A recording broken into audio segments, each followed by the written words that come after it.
Are you a PhD, postdoc, or MD interested in transitioning into management consulting? Apply to Link to LEK by March 12th, 2023.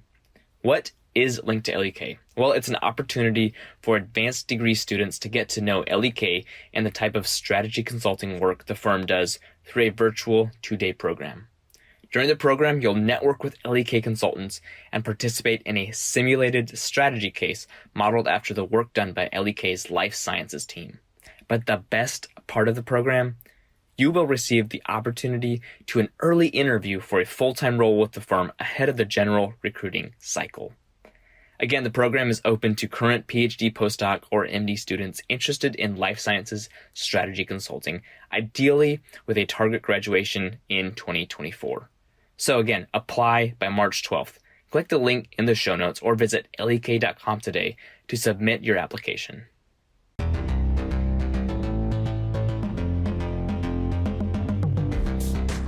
Welcome back to Strategy Simplified. Today, I'm excited to bring you another installment of our coach interview series.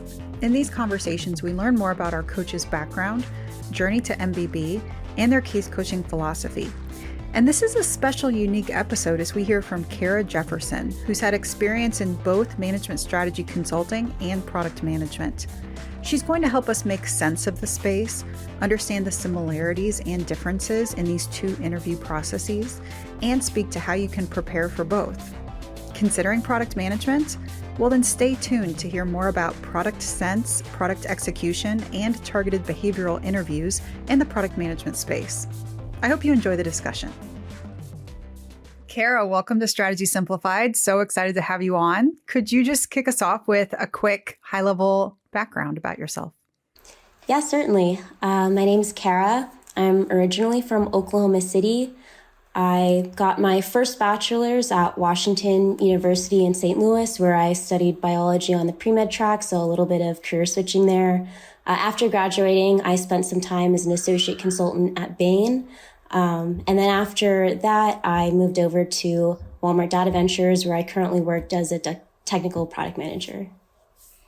Okay, you said your first bachelor's. So where's the other degree? Are we missing a part of that story? We are. So actually, as of Monday, I started a second bachelor's degree in computer science at Oregon State University. So I've been wanting to go back to school for quite some time and decided to just go ahead and do that after I left Maine. Very cool. Very cool. Well, I'm excited to hear a little bit later about how that relates and to your future plans. But I want to start at the beginning there. You said that after your first bachelor's, you had the brief stint at Bain before joining Walmart. So for those who are at that point in their journey, what would be your kind of top one or two top tips for, recruiting out of undergrad to be able to land one of those coveted positions? Yeah, certainly. So for many of the large consulting firms thinking about Bain, McKinsey, BCG, they have pretty straightforward and, well, depending on like the undergrad that you're coming from, they have pretty streamlined recruiting processes. And so it was my junior or so year of undergrad, the first semester that I became interested in it. And then a lot of the like bigger firms as well, MBB as well as Deloitte and others, they had campus visits where I sort of sat in and learned about management consulting. I learned about how much mentorship that you can get just straight out of undergrad, how much visibility that you can get at a point of your career that's much earlier than you may have if you started directly in industry. Mm-hmm. And at that period, I had an interest in technology, but I wasn't 100% for sure that I wanted to start with that out of undergrad. And so I sort of saw it as an opportunity to be able to have some more optionality, get mentorship from people who have a similar background to me. And so from there, I decided to recruit full time. I had some friends who were interning there or starting in one of the offices that my school recruited for. It started with behavioral and case interviews. We had two interviews there. And then I ended up getting the offer and accepted that full time. So I didn't do the internship. I was at another consulting firm for my internship. But then I started full time at Bain down in the Dallas office. Mm. Well, I'm excited to spend the majority of our time talking around your next step after that, moving into product management. But it's really interesting and unique to be able to hear you talk through your time both in consulting and product management. As time has gone on, these two career pathways, the recruiting process and the interviews, have become more similar, right? I think more and more industries, more and more companies are seeing the benefit of the case interview process to be able to actually test and get a preview of what their future employees are going to be like on the job. And product management is one of those areas where we've seen a lot of increasing synergy over time in the recruitment process and case interviewing. And so, first, I'm excited to get there. But before we do, just want to dive into a little bit more of your mindset about your journey and why you made the decision to pivot, what your thought process was at that point, and how you landed at Walmart. Certainly. I think I was always interested in technology and product management. I was recruiting primarily for consulting my junior year of undergrad, but I think when I got into my senior year, and especially after I went through the whole consulting recruiting process, I started tinkering around a lot in the startup space. So I've been interested in small businesses, interested in technology. So I took web development classes. I took discrete math classes in undergrad, sort of after I got my offer to join Bain. And I liked that it gave me bandwidth to work with my other classmates on products and projects that otherwise I would be really narrowly focused on recruiting. So I think that throughout the process of recruiting for both of those career paths, my junior year and my senior year, I definitely saw that overlap that you're talking about. And I think that for me, I just continued to work on like my technical skills over time, not only when I was a student, but also in the nights and the weekends while I was working at Bain. So always during staffing, my preferences were working in a technology industry or helping with digital transformations or just anything that I could sort of say fit into the product management toolkit. When I was in interviews, helped to sort of make that connection between what I was able to learn while I was a consultant at Bain and how I can sort of apply those skill sets when I was a product manager. And so when I actually got the initial interview for Walmart, I wasn't actively looking at that time. I think that I was about a year and a half or so into Bain, and I had been thinking about, whether I wanted to push for SAC or thinking about MBA. So those were my kind of thought processes at that time. But I think I had a kind of serendipitous moment. I realized for the listeners, this is not going to be super repeatable, but actually my now manager, he reached out to me directly on LinkedIn and asked me if I was interested in this opportunity. He was starting up this brand new team to build data pipelines between Walmart's first party transaction data and suppliers who are interested in that information so that they can optimize their sales. And so he was pretty much handpicking people to join that team. And for whatever reason, the LinkedIn algorithm or I don't know what keywords allowed me to sort of pop up in that search query. But he kind of reached out to me directly. But there's a lot of other ways that people can break into product management. I know lots of people who worked at a Bain or McKinsey beforehand. And so I was in the process of sort of networking with those people, getting those referrals, and practicing some of those pitches, like why product management or like what skills can be transferable. But I kind of got lucky, I think, in the sense of someone reaching out to me and sort of starting that relationship through LinkedIn.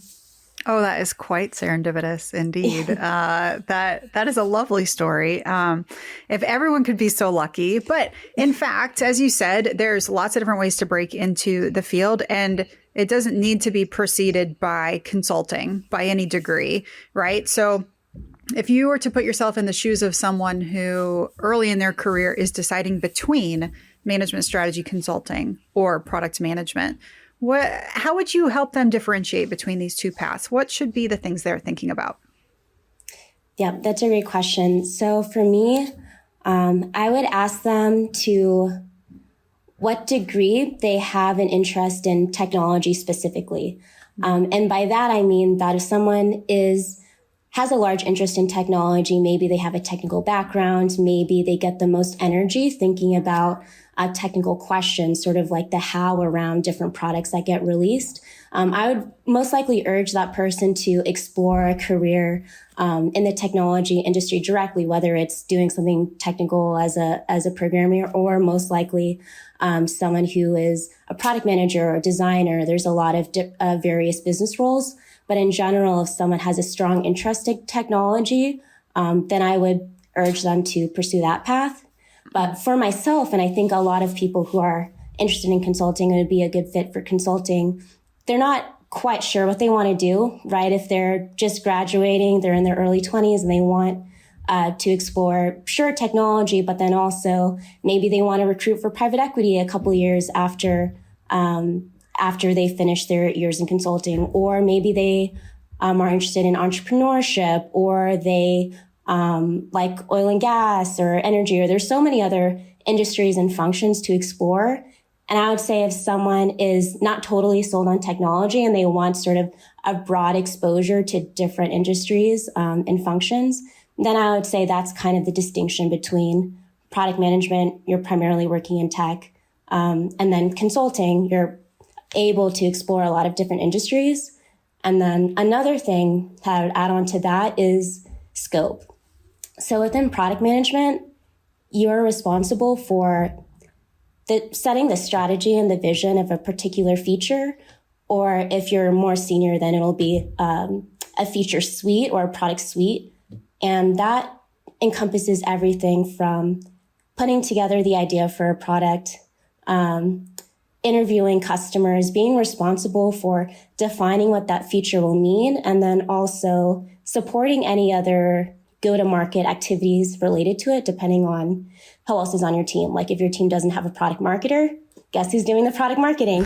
That'll be all the product manager's responsibility. So, and then they will be evaluated based on how successful that product is. However, your company that you're at chooses to measure that. It could be usage-based, it could be revenue-based. So you're really judged on specifically outcomes. Versus in my time in consulting, it's much different because you sort of come in to an initiative that's been scoped and identified by someone else. And you sort of are putting together, especially at the more junior levels, analyses to support a recommendation that someone more senior than you is pitching to the client. And then after that, once the project is done and the engagement is over, you don't quite know what the outcome is. Maybe they follow the recommendation, maybe they modify it. So you're not really sure, or you don't get that like end-to-end experience of putting together a brand new initiative, building it, and then sort of seeing it through. And I think that seeing it through and that accountability is something that I was missing in consulting. Absolutely. I mean, tell me if you think this is fair, but what I heard from what you're saying kind of revolves around ownership and execution. So like as a product manager, you get to own it, you get to lead it, you get to do all the parts, and you get to actually do it. You get to execute on it. You're just not creating the strategy or the vision. You are seeing that come to fruition. You have to make it reality. In consulting, we often tell other people what to do and hope that they do it. And you're somewhere on the totem pole in the group process to be able to do so. So I'm sure at this point, we're piquing some people's interest and curiosity about product management. Want to dive in a little bit further? Let's just start basics, Cara 101, with the lingo and the language. So PM, if I say PM to you, does that mean product manager or project manager? What kind of language have you used at Walmart and the industry at large? Yeah, there's no alignment in regards to what PM means. I find that I always have to specify product management. And then even then, there's so many different ways that firms define product management. It's actually kind of crazy. I've seen job listings that say product/project/Scrum Master. And basically the difference between these roles is that a product manager will come up with the vision for a product, an idea, and will specify what needs to be done. So they're asking a lot of the what questions. And then the project manager will be responsible for sort of setting accountability for different tasks and making sure they get done at a specific timeline. And that can be similar at certain companies to a program manager, which is pretty much doing those project management like tasks of just keeping people accountable, making sure that people are like doing their tasks on time. They will run like Scrum meetings, for example, and those are daily meetings where engineers will sort of congregate, and the product manager will be there. The project manager will be going one by one, asking engineers like status of what they're up to, and asking for story point updates. And story points are when they estimate how long or how difficult things are to complete. And then a program manager, as I mentioned before, they're doing project management tasks across several teams. So they will be doing that process of keeping track of timelines for several different Scrum teams or several different products across the organization. And so those are the kind of distinctions there. But different companies will sort of put more project management-y tasks on the product manager as well, because at the end of the day, if a product fails or it falls through because a timeline is missed, it's not so much like on the project manager, it's on the product manager, because ultimately, like, they're the one who is responsible for the success of the product. And so they're supposed to be distinct, but sometimes there can be some bleed over if a product manager just wants to connect on something, or there needs to be more alignment. A lot of it is sort of centered around doing whatever is necessary for the product to succeed. Mm-hmm. Mm-hmm. How important has certifications been to you in this career process so far? And how do we think about that in this world of product management, project management, Scrum Master? Because it's not something critical on the career path in consulting. Yeah, for sure. I would say that there are some certifications that could be helpful for project/program managers/Scrum managers. Those I have a little bit less visibility on. I know PMP was one of them, but for product managers specifically, I don't have any of those certifications. I've talked to a few hiring managers and they don't really look at those certifications, mainly because a lot of those sort of product management classes are purely informational. So they can tell you about what it means to lead an engineering team, or like about how you might think hypothetically about a problem. But ultimately, when hiring managers are looking at resumes or they're trying to figure out who they want to extend offers to, it's more about what things have they actually shipped, or how do they actually think about and work through problems as we've seen directly. And so that's why I've never personally done any certifications, and why I wouldn't necessarily recommend it to others. If anything, I would, if someone is looking for something else to put on their resume, like let's say they don't have a product management internship, or they're not in a product role, but they want to recruit in that direction, I would say build their own product sort of on the side, and talk about how you scoped out what problem there is to be addressed and how you would put together a solution for that. How did it go when you actually shipped it, in terms of, did you acquire users? Is there any revenue that came from it? Or did it kind of not pan out at all? So those are the kinds of things that I've seen people, including myself, be pretty successful with. And it doesn't even have to be like a software product or anything like that. You don't have to learn how to code. There's some no-code software out there that you can use. It's just like drag and drop. Or it can be just a random business that's not tech related at all, that you can apply product management principles to. Mm-hmm. Absolutely. So many low code, no code platforms out there now to be able to experiment with. We'll be right back after this quick break. Are you looking to see if consulting is right for you without going through the rigorous recruiting process? Then check out Strategy Sprint, the 1-week virtual consulting project coming up May 22nd through the 26th.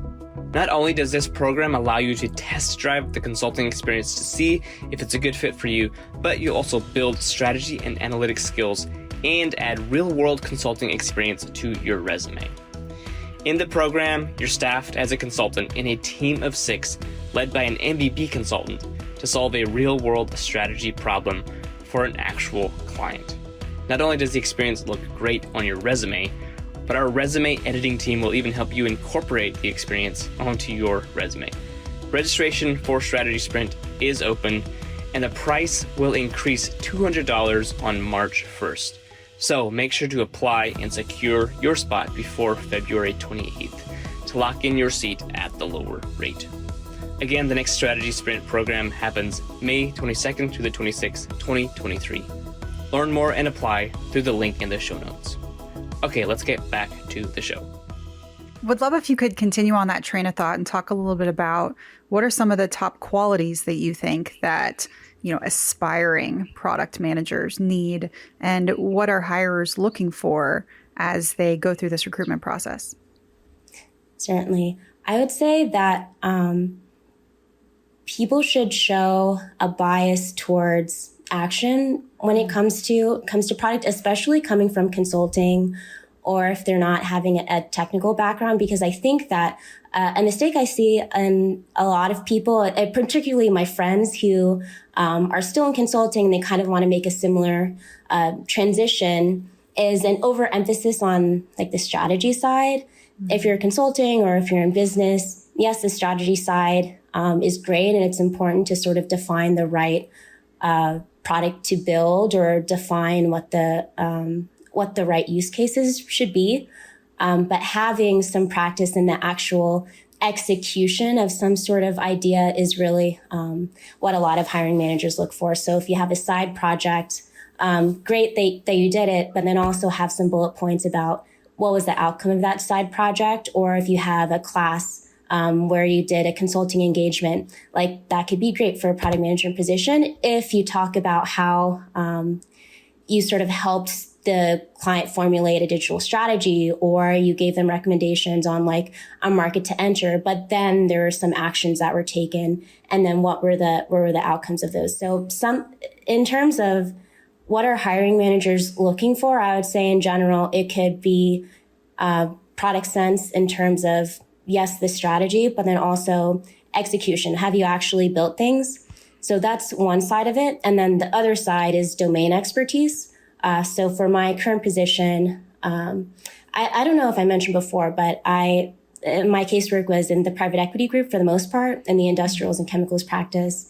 And then I also led a work stream in a retail cost improvement project. And so those two things ended up being really helpful during my interview process as well. So you could either A, show that you're a builder in some capacity, or B, sort of flex whatever industry expertise that you may have gotten in your time in consulting or in whatever other job you had before.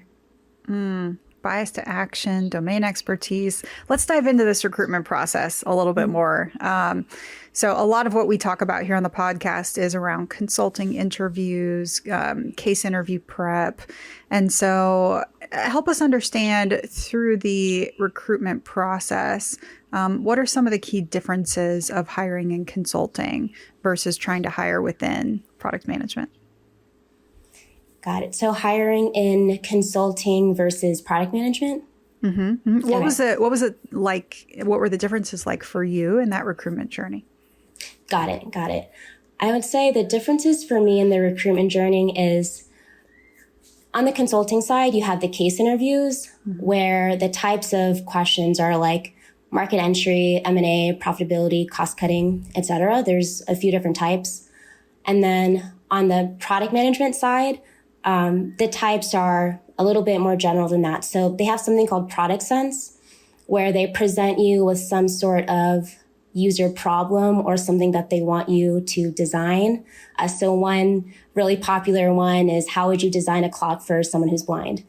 So they would give you some sort of prompt, and instead of having a structure about how big is the market or like the financials, et cetera, you would have a structure about really digging deep into what are some of the pain points that the kind of users that the product is built for, or who would the type of users would be for this particular product, and really aim to understand what the use cases are for a product that they ask you to build, and then building out like sort of a preliminary design of how you would fix whatever is the user problem that's being presented to you. And so that's one piece of it. Another is something that they call product execution. And this one is much more tactical than anything that you would get in a consulting interview. So one example is, let's say you are a PM for a website, and your page views dropped by 30% in a week or something like that.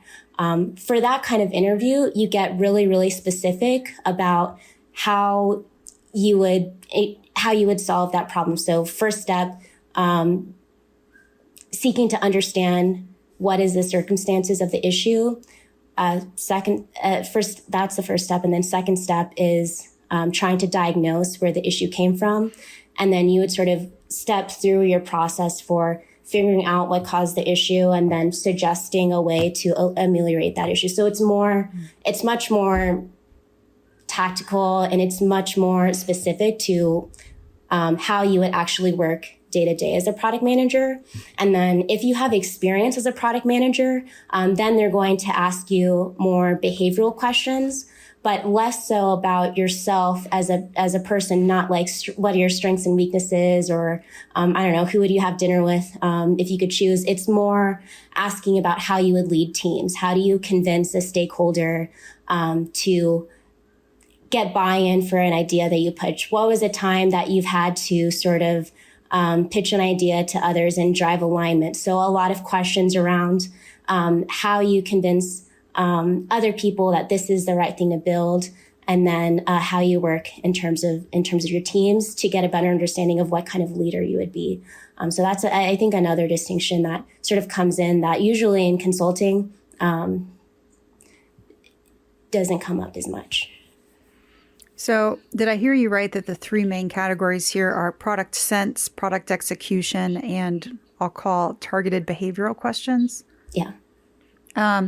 I feel like I heard in what you said still the three key themes that we talk a lot about in case interview prep around still needing to be structured, needing to be a good problem solver, and needing to exhibit clear and compelling communication as you go through those conversations. Would you say that's still true? Oh, yeah. I would certainly agree that the questions themselves can be very different, but in terms of the delivery of how you answer, being a strong communicator, being able to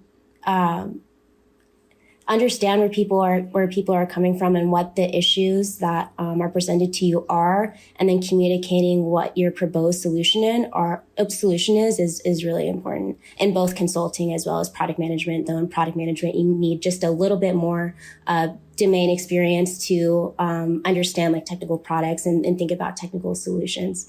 And one final thing that I'll mention there is that there are some companies that will ask you to explain basic internet concepts, like what is a web page? How would you explain the internet to ensure that you sort of have the vocabulary of technology as well? And that could sort of be in the behavioral portion as well.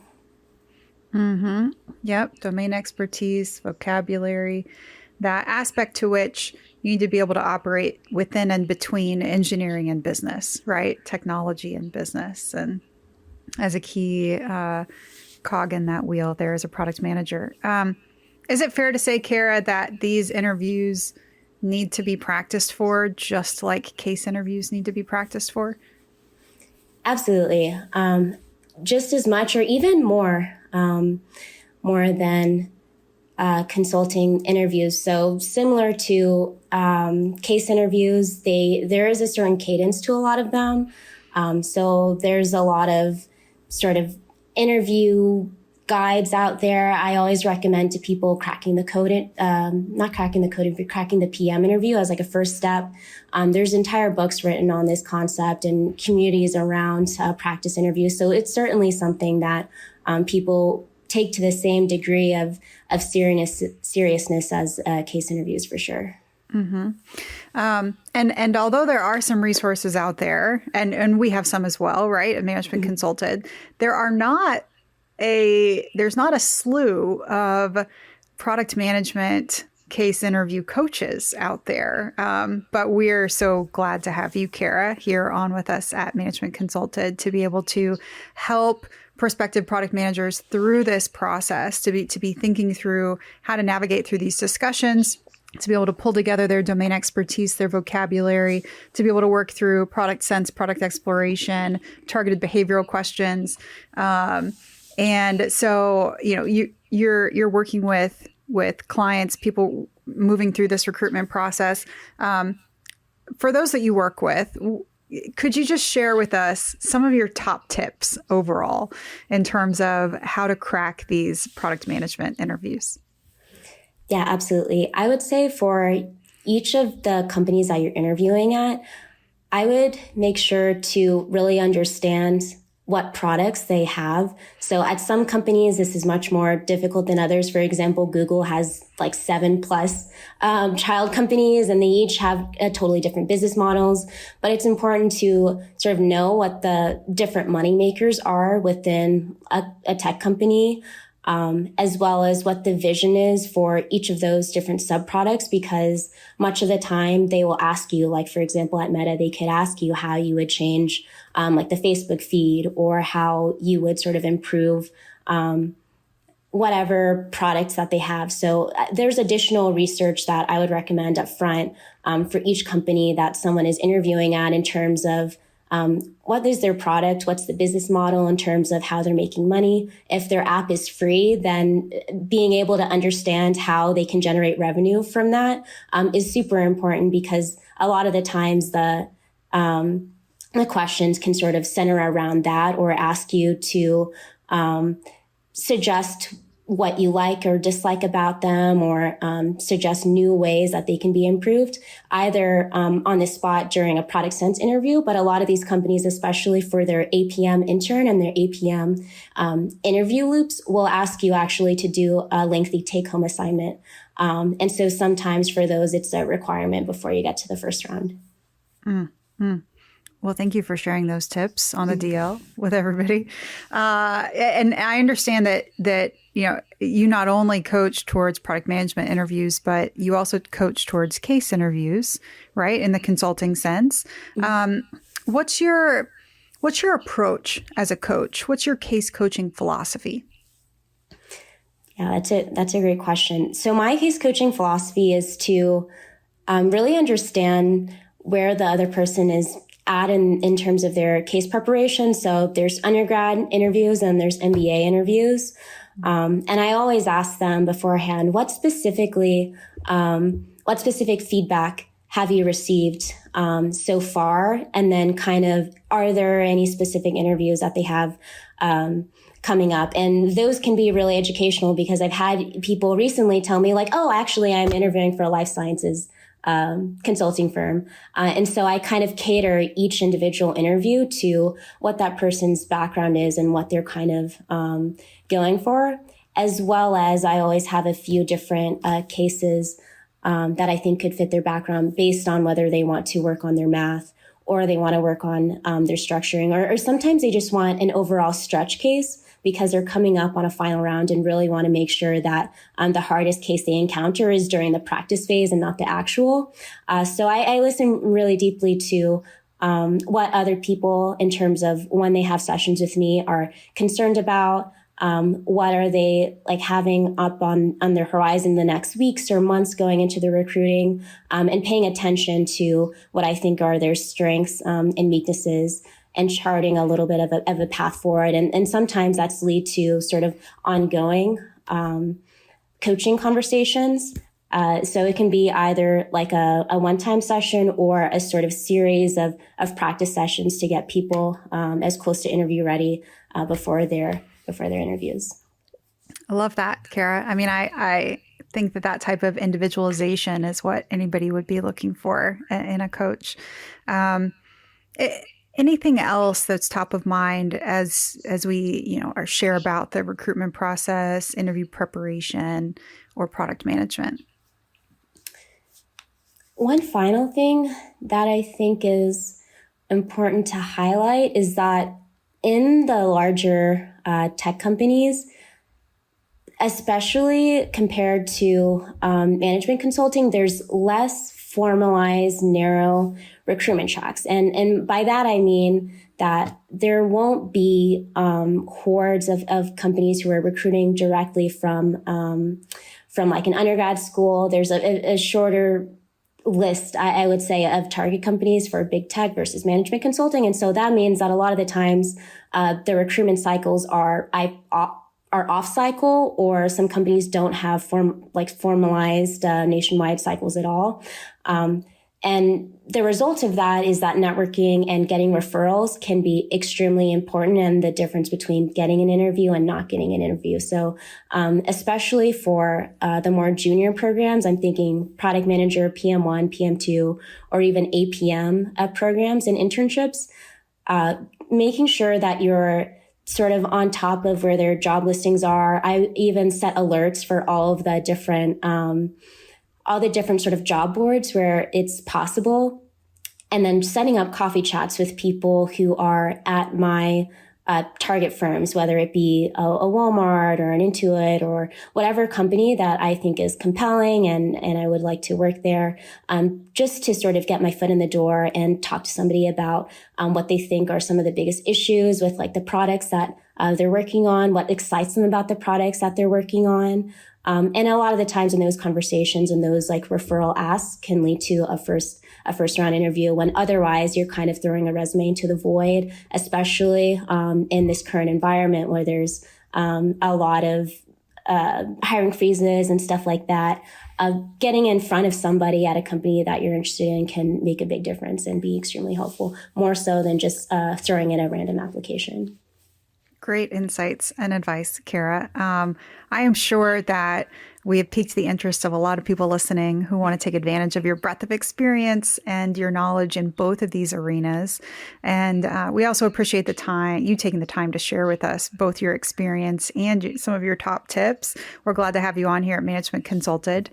For people who are interested in learning more about you or working with you, what can you speak to that? Are there kind of natural patterns in your availability, or certainly your full availability is online, but anything you want to share about working with you? Yeah, certainly. I coach people in both, as you mentioned, product management consulting. I'm based out of CST, so I'm currently living in Bentonville, Arkansas. I'm available, I think, just all evenings as well as all weekends, and even Friday in the afternoon. So I'm pretty open. If there's anyone that has like late minute availability for like a recruiter call or like a first round or something like that, that can be arranged as well. So my availability is pretty open. I'm on the website for Management Consulted, as well as people can reach out to me on LinkedIn too. Perfect. Cara, thanks so much. And we want to wrap up here with a Strategy Simplified tradition. We have a couple of fun questions here at the end just to get to know you a little bit better on a personal level. So our first one here is, what is one thing that you're consuming, listening to, reading, or watching that's inspiring you right now? I think the last thing that I read, and it's actually a really good book about how product management works, how like some of the best tech teams kind of do their design sprints, is called Sprint by Jake Knapp. So it tells a story about how Google Ventures figured out a way to go from idea to concept testing in 5 days. So like only one working day. And I think that has sort of inspired me to speed up my discovery and sort of get from idea to output and execution much faster. And it's jam-packed with stories that are really cool, from everything from robotics companies to the early days of Google to some of the smartest people in the industry. So I would highly recommend reading that book for anyone who's interested in product or even design or user research. Very cool. I'll have to look into that. And then finally here, Cara, what is one piece of impactful advice that you've received from a mentor that you could pass on? Yeah, I would say that when I got my Walmart offer, as you mentioned, I was like a year and a half at Bain. It was certainly sooner than I expected to be thinking about leaving. And I was talking to one one of the partners that I'm closest with at Bain, about the possibility and about the company, et cetera. And he kind of paused and told me to like slow down for a bit. And I remember what he said was, he had like a whole monologue about it, but kind of the too long didn't read is don't sweat the small stuff.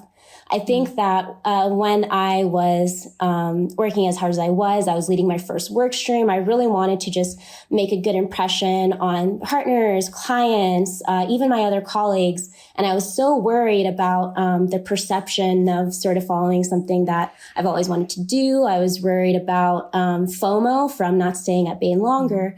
And so it was really helpful, especially from someone of that tenure and that I really look up to not sweat the small stuff. I mean, I think especially for people who spend their free time listening to career podcasts and reading about tech and stuff. I mean, at the end of the day, right, if you zoom out, we're all going to be fine. People who are driven and who are thoughtful. I've never looked at someone who is ambitious, who is following their dreams, and is happy with what they're doing and thought like, they could do better. You know, like I think I could practice giving myself the same grace, and admiration as I do for other people and not sweat the small stuff, as you said. Oh, Cara, I love that. And what a fantastic way to end. Really appreciate having you on today. Thank you. Thanks for having me. Want to work directly with Cara? There's a link to her coaching calendar in the show notes. She actively coaches both candidates working towards strategy consulting and product management roles, and would love to customize her coaching plan to your specific goals. All of our coaches are ex-McKinsey, Bain, or BCG consultants and interviewers who've been extensively vetted and only coach with us here at MC. They love working with prospective candidates to mock through full interviews or drill in the areas you need extra help. You can find a link in the show notes or read more about our offerings at managementconsulted.com. We'll see you next time.